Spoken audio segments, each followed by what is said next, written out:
साथियों नमस्कार, मैं नागेंद्र कुमार कुशवाहा, राष्ट्रीय सचिव विश्व भारती जन सेवा संस्थान।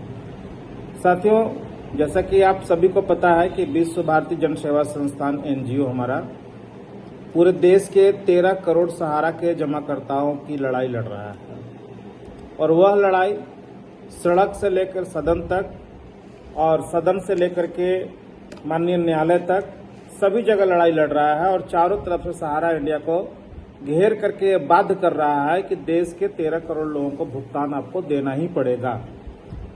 और सहारा के जो अधिकारियों ने जो देश को लूटा है, जो देशद्रोह का काम किया है, लोगों को 10,000 से ज्यादा लोगों को आत्महत्या करने पर विवश किया है, इनको भी जेल के सलाखों के पीछे कैसे पहुंचाया जाए, इस पर भी काम कर रहा है।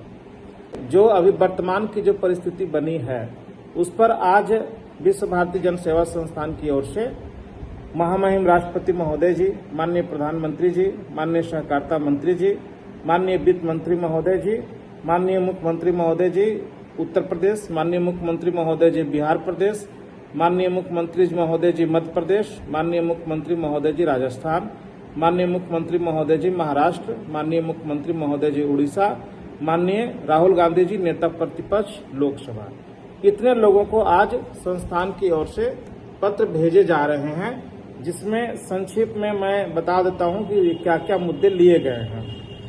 देश के 13 करोड़ सहारा पीड़ितों को मुद्दे पर गंभीरता से विचार करने के संबंध में, उसमें जो अभी प्रेजेंट सिचुएशन है उसमें क्या क्या काम करना चाहिए और क्या कैसे निदान होगा, उसी को हम लोग अंकित किए हैं। जैसे पहला नंबर पॉइंट हम लोगों ने लिखा है, अभी तक सहारा के सहकारिता समितियों के लिए सहारा रिफंड पोर्टल बनाया गया, किंतु सहारा की अन्य कंपनियां सहारा क्यूसोक यूनिक प्रोडक्ट रेंज लिमिटेड, सहारा कमर्शियल कॉर्पोरेशन लिमिटेड के लिए कोई पोर्टल नहीं बना, जबकि इन दोनों कंपनियों में लगभग 1 करोड़ से ज्यादा लोगों का धन फंसा हुआ है। दूसरा है, सहारा रिफंड पोर्टल पर जो क्लेम लिया जा रहा है उसमें डेथ क्लेम, MIS स्कीम और ज्वाइनिंग पॉइंट का क्लेम क्यों नहीं लिया जा रहा है। तीसरा है, सहारा रिफंड पोर्टल से सरकार यह स्पष्ट करे कि निवेशकों को केवल मूलधन मिलेगा या ब्याज समेत भुगतान किया जाएगा। चौथा है, अभी तक देश भर से सहारा रिफंड पोर्टल पर 1,35,34,410 लोगों ने लगभग 1 लाख करोड़ का क्लेम किया है, जबकि सहारा रिफंड पोर्टल पर मात्र 5,000 करोड़ रुपया ही भुगतान के लिए दिया गया है, जिसमें से 5,139 करोड़ रुपया बिना ब्याज के अधूरा भुगतान किया गया है, जिसमें 50,000 रुपये तक ही भाग्यशाली लोगों को ही मिल सका है। बाकी रकम भुगतान करने का रोड मैप सरकार के पास क्या है उसे स्पष्ट करें। पांचवा है, सहारा रिफंड पोर्टल पर 1,35,34,410 लोगों ने अपना क्लेम किया था।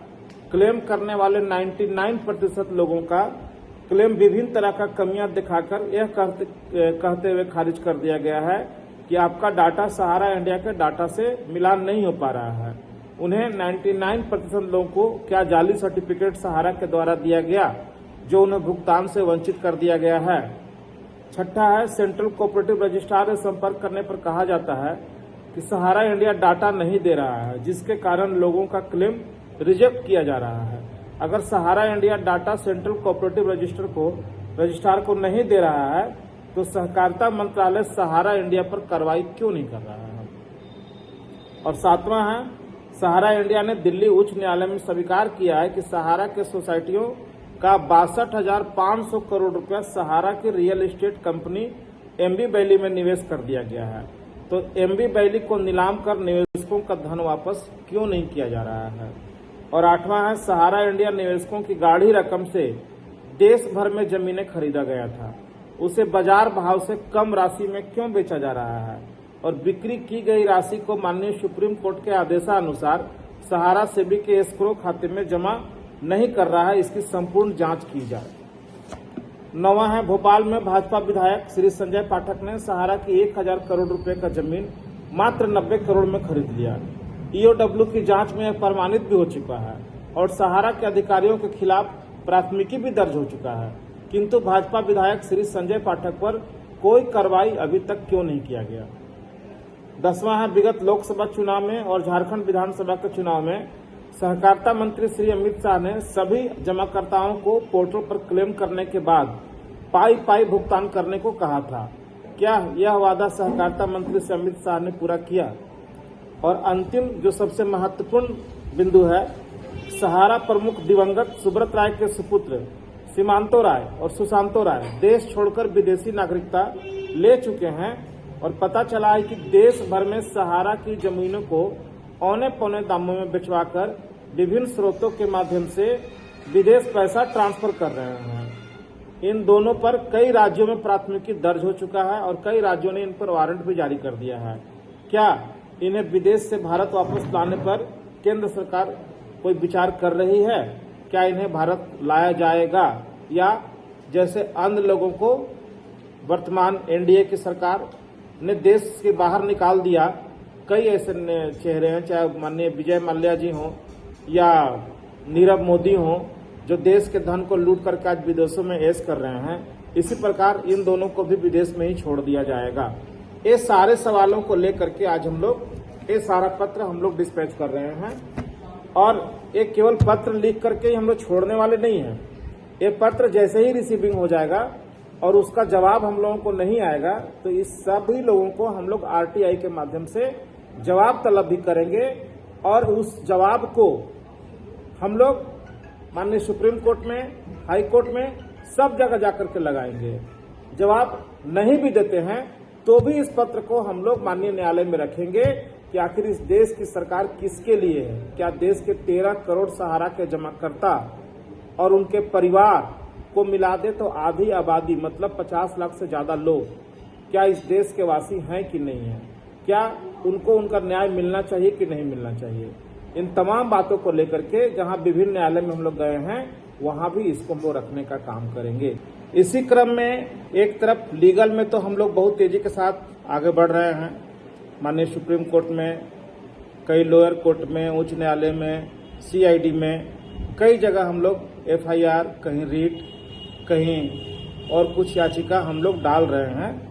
लेकिन इसका मतलब ये नहीं है कि हमारे देश के जो माननीय प्रधानमंत्री जी हैं, कई जिम्मेवार नेतागण हैं, कई राज्य के मुख्यमंत्री जी हैं, महामहिम राष्ट्रपति महोदया जी हैं, इनके सामने हम अपनी बात को न रखें, ऐसा भी संभव नहीं है। लगातार देश के तमाम जितने भी हमारे आला नेता हैं, माननीय प्रधानमंत्री जी से लेकर के माननीय मुख्यमंत्री जी को लगातार 3 साल से हम लोग जगाने का कोशिश कर रहे हैं कि सहारा के मुद्दे पर आप अपना मुंह खोलिए, कुछ कार्रवाई कीजिए और देश के लोगों को राहत देने का काम कीजिए। हम अपना काम करते रहेंगे। इसी क्रम में तो साथियों, संस्थान पर विश्वास बनाए रखें। संस्थान अपना काम कर रहा है, हम न्यायालय में भी हैं, हम सड़क पर भी हैं और सरकारों को घेरने में भी कोई कसर नहीं छोड़ने वाले हैं। अभी आप और कुछ देखेंगे, अभी तो जो भी कुछ हुआ है वो बहुत कम है। घटनाक्रम बहुत तेजी के साथ अब बढ़ेगा और आप देखेंगे कि देश के विभिन्न न्यायालयों में, सड़कों पर भी हम लोग नजर आने वाले हैं। इनको हम लोग कहीं से छोड़ने वाले नहीं है जब तक तमाम देश के एक एक लोगों का भुगतान ना हो जाए। धन्यवाद साथियों, नमस्कार, जय हिंद।